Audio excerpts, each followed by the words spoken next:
అబ్బో ఇక్కడ కేజీ చీరలు కొంటే అర కేజీ చీరలు ఫ్రీ అంట. మంగళ్య షాపింగ్ మాల్ కేజీల్లో సేల్, టన్నుల్లో ఆనందం.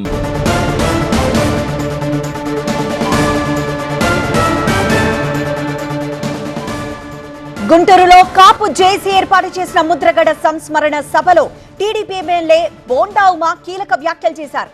గతంలో ముద్రగడ చేసిన నిరాహార దీక్షలు, శాంతియుత ఉద్యమం వల్లే 2019లో టీడీపీ అధికారం కోల్పోయిందన్నారు.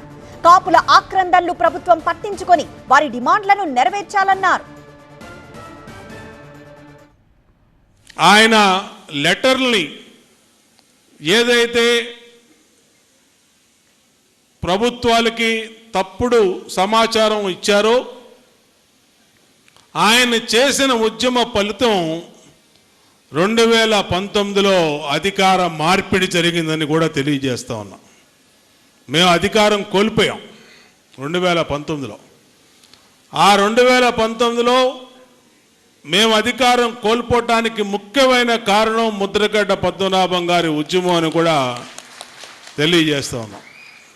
అంటే ఈ కాపు సామాజిక వర్గం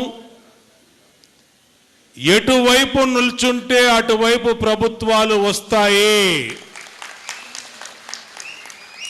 రాష్ట్రంలో 5 కోట్ల జనాభాలో 1 కోటి మంది పైగా ఉన్నటువంటి బలిజ, కాపు, తూర్పు కాపు, ఒంటరి ఈ సామాజిక వర్గాలు అధికారాన్ని డిసైడ్ చేస్తాయి.